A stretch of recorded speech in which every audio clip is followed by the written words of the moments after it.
Boa tarde, alunos do sétimo ano A e B da Unidade de Ensino Janoca Maciel.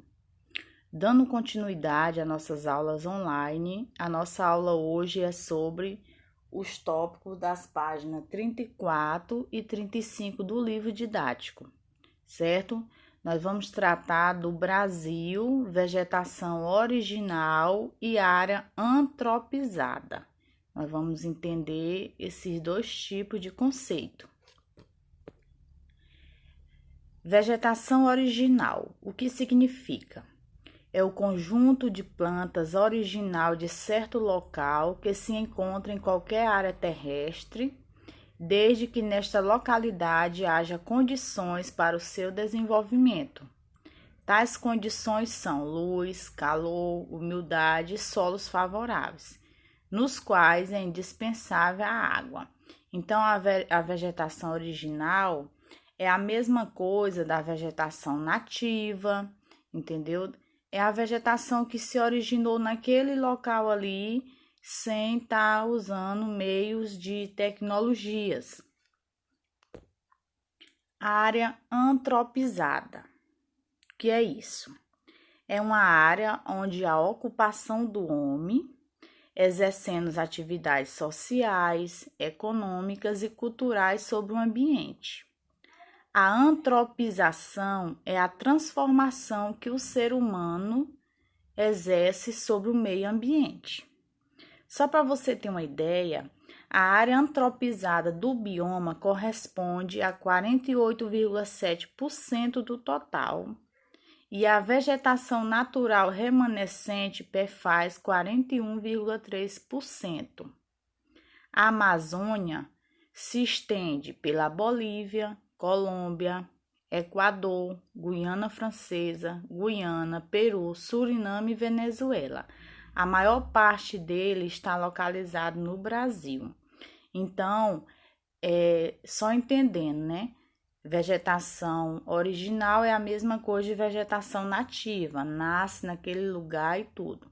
A área antropizada é a área que sofreu alguma transformação do ser humano sobre o meio ambiente. O processo de colonização do território brasileiro teve início há mais de 500 anos e foi responsável por profundas alterações na vegetação original do país. Então, esse processo de colonização, ele teve uma responsabilidade, né? O que ele fez? Ele ocasionou alterações na vegetação original, então mudou.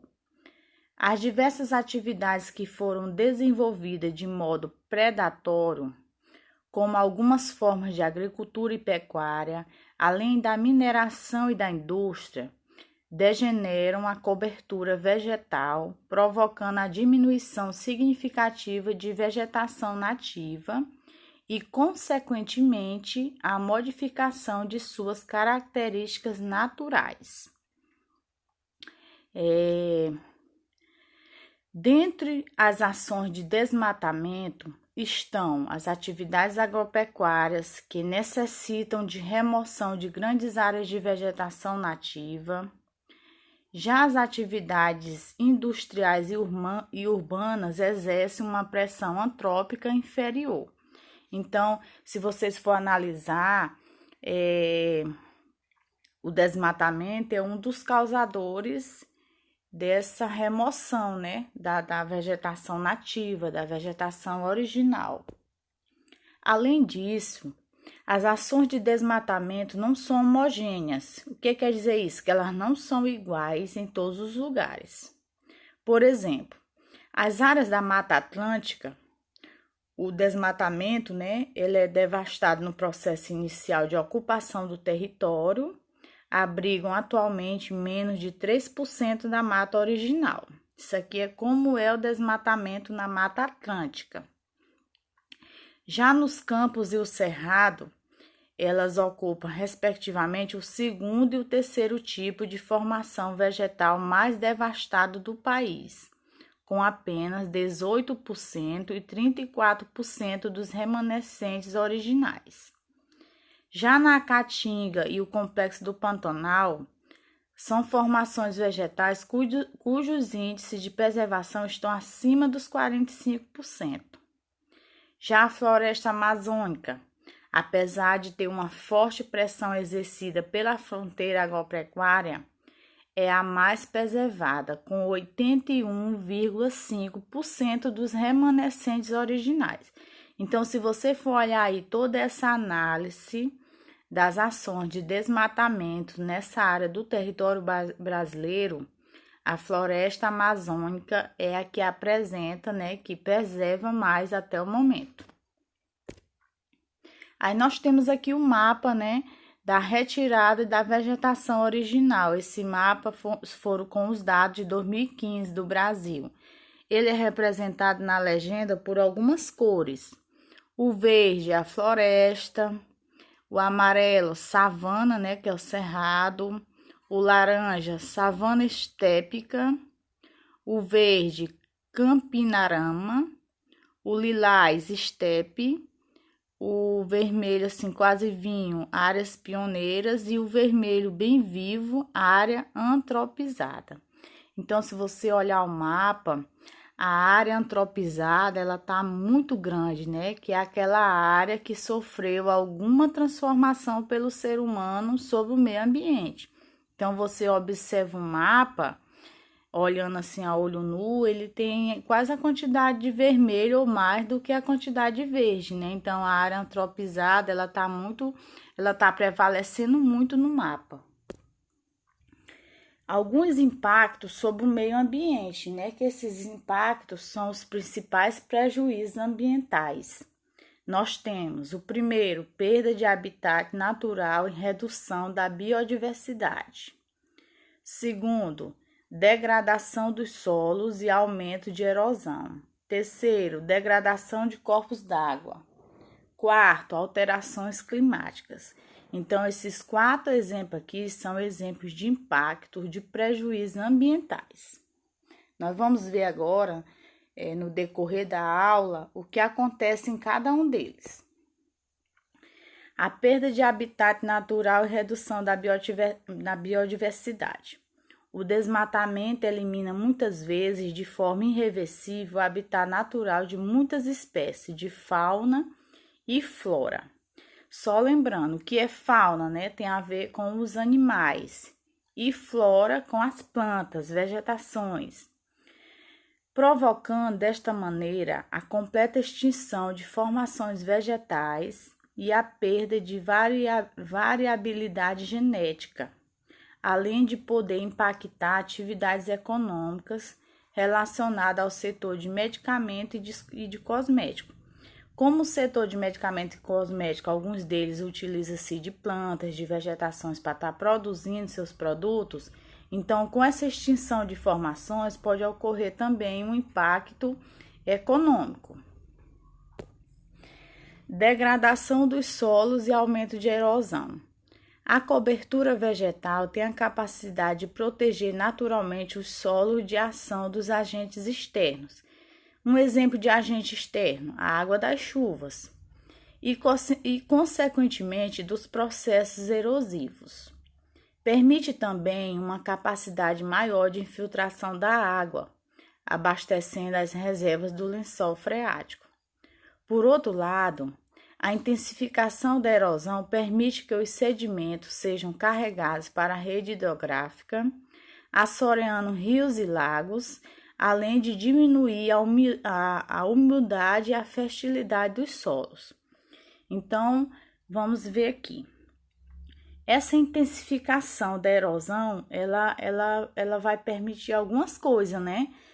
O quê? Que esses sedimentos, eles sejam carregados para os rios, mares, e com isso eles podem diminuir a umidade e também a fertilidade dos solos. Por isso que tem alguns lugares que os solos não dão mais aquela produção de lavoura que o pessoal tinha antigamente. Por quê? Por causa da erosão. Degradação de corpos de água, certo? Primeiramente, vamos entender o que é um corpo de água, né? Um corpo de água ou corpo d'água por vezes escrito corpo d'água, é qualquer acumulação significativa de água, usualmente cobrindo a Terra ou o planeta. Então, o corpo de água é uma acumulação significativa, ou seja, não é pouca água. Com a degradação de corpo de água, o que acontece? A retirada da cobertura vegetal, em especial da mata ciliar, que é aquela mata que fica situada no entorno dos rios, lagos e lagoas, permite que esses corpos d'água se tornem mais suscetíveis ao assoreamento. Por isso que as pessoas dizem assim: olha, para preservar o rio Mearim, tem que plantar árvores nas suas rebanceiras, nos seus arredores, nos seus entornos. Por quê? Porque a mata ciliar, ela ajuda com que esses corpos d'água, eles fiquem mais, como é que se diz? Que não tem aquela erosão, né, nas rebanceiras dos rios e dos lagos. Então, é muito importante a mata ciliar para que esses corpos de água continuem. Então, por isso que um dos impactos é o quê? Degradação de corpos d'água, pessoal. Retira a mata ciliar e, com isso, há essa degradação desses corpos de água, né? A tendência é a secar. O outro tipo de impacto ambiental, né, de prejuízo ambiental, são as alterações climáticas. A cobertura vegetal tem a capacidade de absorver energia solar e influenciar a umidade do ar, contribuindo para manter o equilíbrio atmosférico, podendo interferir no regime de chuvas e nas temperaturas médias de determinadas localidades. Então, a cobertura vegetal, ela é muito importante. A gente observa que naquelas áreas que tem bastante plantas, que tem bastante árvores, a tendência é ser um clima mais frio, entendeu? As chuvas, os regimes de chuvas podem ser maiores, as temperaturas médias são mais frias, então ela influencia muito a questão da cobertura vegetal. Então, um dos impactos no meio ambiente é quando se desmata, né? A tendência é ter essa alteração. Por quê? Porque as plantas, as vegetações, as plantas, as aves, elas mantêm o equilíbrio do clima, da umidade do ar e inúmeros fatores melhores para o meio ambiente. A nossa aula dessa semana foi sobre isso aí. Espero que vocês tenham entendido, certo? Se alguém tiver mais alguma dúvida, pode estar acompanhando no livro, página 34 e 35, mas se continuar as dúvidas, pode estar mandando mensagem no PV e tá fazendo a atividade 9 que eu estou postando hoje, e eu também estou aguardando as atividades atrasadas de alguns alunos que não enviaram ainda. Então, tenha bons estudos e uma boa tarde.